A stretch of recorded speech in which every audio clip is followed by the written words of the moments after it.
It doesn't sound like a chiddush maybe, but I think if you would absorb it a little more this time than you heard it last time, it could become a chiddush for you. So I'll say it again. Someone just told me before is that they should be blessed to be like their brother. Yossi? No, I'm not talking about Yossi. You should be blessed. I've got two brothers. But, he's talking about the other one. I was actually talking about someone who's not related. Like he said it about his brother. He wish he could be like his brother. That Hashem should help him. And I think he even knew the answer of the brother. You have to be how you're meant to be.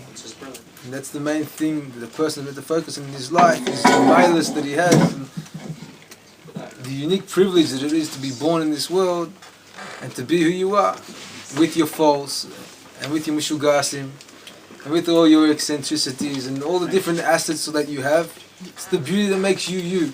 It makes you unique and it makes you close to the Eibishter, because the Eibishter is also unique, and if you were like everybody else around you, then you wouldn't be close in the greatest closeness the Eibishter has, because the closest thing that we have to relate to the Eibishter is the feeling that no one understands us.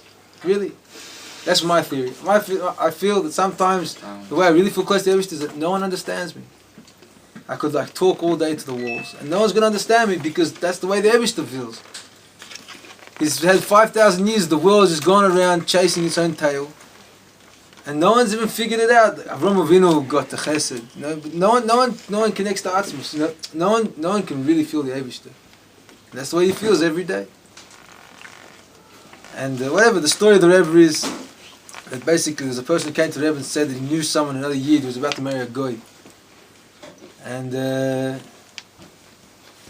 he was very concerned that he wanted the person to meet the Rebbe, so the Rebbe eventually, they made a time, they met, he went and he called for his son, who was the person, the son agreed to come. He told the Rebbe, look, don't get your hopes up, we're set on this, we're in love, v'chulu v'chulu, and we're going to get married.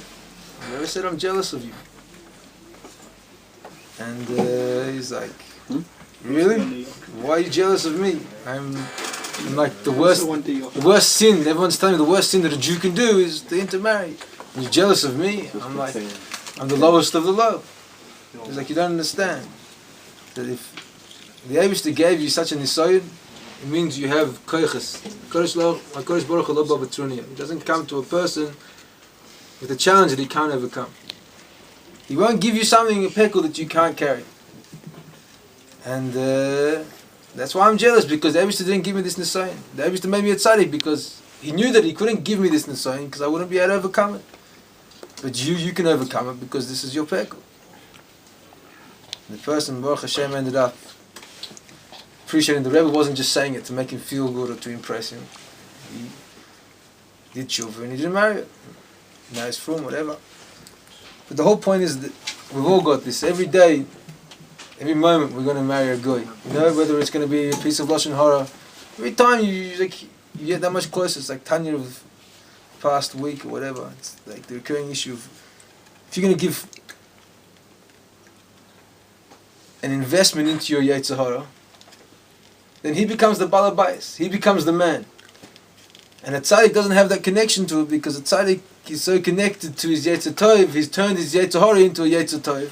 And so the balabais, the man in the house, is only a yetzer tov. But everybody else, we have this battle of the Beinani. And then the Beinani can get disillusioned and think, why? It's like, it's every day. I have to eat again, I have to fight again, I have to get up, I have to wash negel basla. The whole thing all over again, day after day after day. And I feel like it's monotonous, it's hopeless, there's no change, it's the same battles, the same struggles all the time, so what's the point? And the point is that that's a joy that the Eibishter can't get from a tzaddik. The point is that what we can give Hashem, Adam HaRishon, Avram Yitzchak Yaakov, the Rebbe, they can't give him. He wants a generation, and excuse me for saying it, of confused, drug-addicted, crazy children who are going to be able to find a way to get through their kriza, their mishugasim, and their addictions, and their fears, and stay connected and stay close through all their madness. And that's what he wants, because that's a chiddush for him.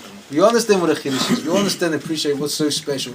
He had 2,000 years of guys living in shtetls like Malachim.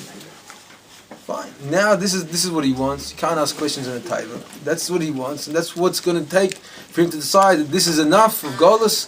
This is as far as it's going to go, and we're going to bring Gula. But we're privileged to do it. So you should not see it as something that's, why it's such a burden, and why do I have these challenges, and why is it so difficult for me? We should see it as like, wow, it's such a privilege that the Eibush is gonna pick me up from such a low place and raise me up so high. And we were the ones who were zeicha to bring the Gula. And that's what the Rebbe says, it's the last generation. The first generation of Gula. So we should be simple. It should be a great simcha to us. It shouldn't be something that you feel like it's a challenge. And of course, you're not going to be able to feel it all the time.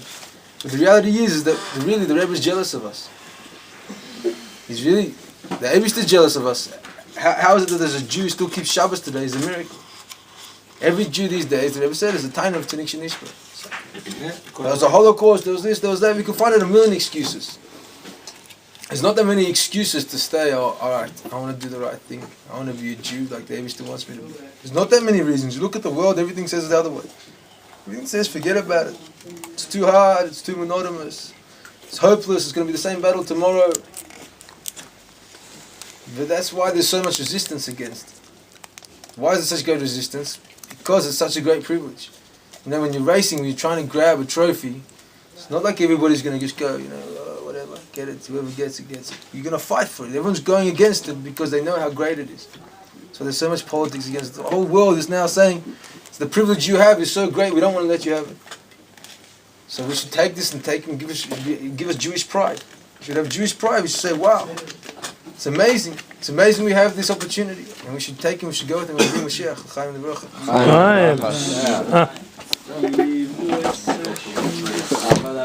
Ivdu es Hashem b'simcha, Levana b'nana, Levana b'nana. Ivdu es Hashem b'simcha, Ivdu es Hashem b'simcha, Levana b'nana, Levana b'nana.